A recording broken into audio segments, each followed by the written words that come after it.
जैसा कि नमस्कार दोस्तों, मैं के.एन. मौर्य और आज हम मित्रों के साथ आप पहुंचे हैं हिसार एग्रीकल्चर यूनिवर्सिटी के कृषि मेले में। और हमारे साथ आज हैं कीट विज्ञान विभाग के डॉक्टर मनोज जी, जो बहुत ही बढ़िया, इनका एक कॉन्सेप्ट मुझे बहुत ही बढ़िया लगा। फसलों में जो मित्र कीट हैं, ऑर्गेनिक खेती में जैसा कि आप जानते हैं कि सबसे बड़ी समस्या आज के समय में ये है कि पेस्ट मैनेजमेंट को कैसे बढ़िया से किया जाए, और इसके लिए यदि आपके खेतों में मित्र कीट होंगे तो पेस्ट मैनेजमेंट कितना ढंग से होगा, इसी पे बात करेंगे आज हम डॉक्टर साहब से, जिन्होंने अपना कीमती समय हमें दिया है। तो आइए बात करते हैं। नमस्कार डॉक्टर साहब। नमस्कार जी, स्वागत है आपका हमारे कार्यक्रम में। धन्यवाद। थोड़ा सा हमारे किसानों को मित्र कीट और फसलों के परागणकर्ता कीटों के बारे में विस्तार से बताइए।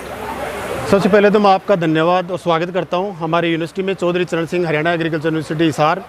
जैसा कि आप देख पा रहे हो, ये हमारे कीट विज्ञान विभाग है, उसकी स्टॉल लग रही है जी। और हमारे जो मेले की मेन थीम है प्राकृतिक या नेचुरल खेती, जिसको हम नेचुरल फार्मिंग बोलते हैं जी। इस खेती का मुख्य उद्देश्य यही है कि जो हम खेती कर रहे हैं, इस खेती में बिना किसी रासायनिक खाद, बिना किसी रासायनिक दवाई के उपयोग के बिना हम अच्छी खेती कर पाए।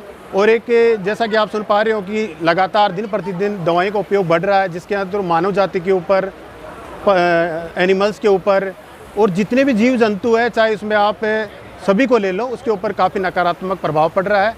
तो जैसा कि आप देख पा रहे हो, हमारी स्टॉल के ऊपर फसलों के परागणकर्ता किसानों को जस्ट अवेयर करने के लिए हमने यहाँ प्रदर्शन किया है।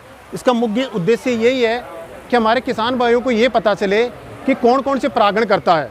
जैसा कि मैं आपको छोटी सी जानकारी के लिए बताऊं कि 100% फसलों में 5 से 10% जो परागण होता है वो हवा और पानी के द्वारा होता है। बाकी जो 90% जो परागण का कार्य होता है वो कीटों के द्वारा होता है।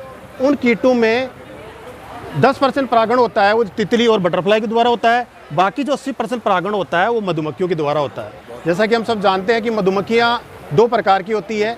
एक मधुमक्खी होती है जिसको हम नॉन एपिस बोलते हैं, जो ओनली परागण का काम करती है। एक मधुमक्खी वो होती है जिसको एपिस बोलते हैं हम, जो शहद भी, जिससे हमारा किसान भाई प्राप्त कर सकता है।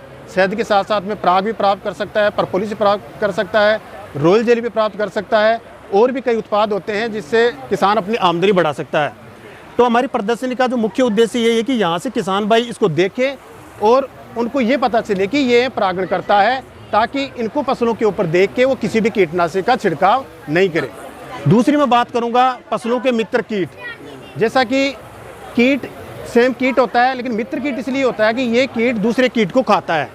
जैसा कि हमने यहाँ आप देख पा रहे हो, कुछ एक सिरपिड फ्लाई है, कुछ एक कॉक्सिनेलिड है। इसको आज किसान भाई मेरे को लगता नहीं कि 10 से 15% किसान भाई जो हमारे एडवांस किसान है, प्रोग्रेसिव फार्मर्स है, वो जानते हैं कि मित्र कीट है। बाकी के जो किसान भाई है उनको ये पता नहीं कि ये मित्र कीट है। इसको देखते ही वो केमिकल दवाइयों का छिड़काव करते हैं। तो हमारा जो मुख्य उद्देश्य यही है कि मित्र कीट का मतलब ये होता है कि वो मांसाहारी होता है, बाकी कीट होते हैं शाकाहारी, क्योंकि दूसरे कीट को खाता है। तो यहाँ से किसान भाई देख के जाए, उसको ये पता चले कि ये किसान के मित्र कीट है। जब भी वो फसल पे दिखाई देता है तो उस पर छिड़काव नहीं करे। दूसरा, हम ये भी इस मेले के थ्रू और हमारे स्टॉल के थ्रू लोगों को अवेयर इसलिए कर रहे हैं कि मित्र कीटों की संख्या बढ़ाने के लिए हम क्रॉप का डाइवर्सन करें, उसका चेंज करें पैटर्न।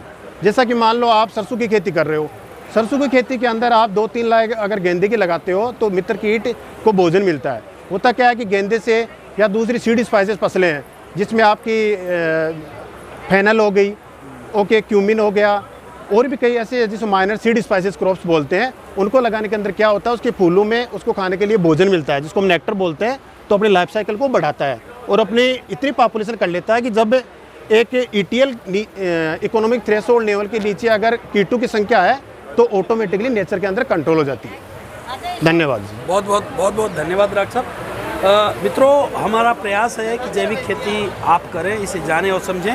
जिन कीटों के बारे में डॉक्टर साहब ने बताया, हम स्क्रीन पे उसे दिखाने का प्रयास करेंगे। जय हिंद, जय भारत, जय जवान, जय किसान। धन्यवाद।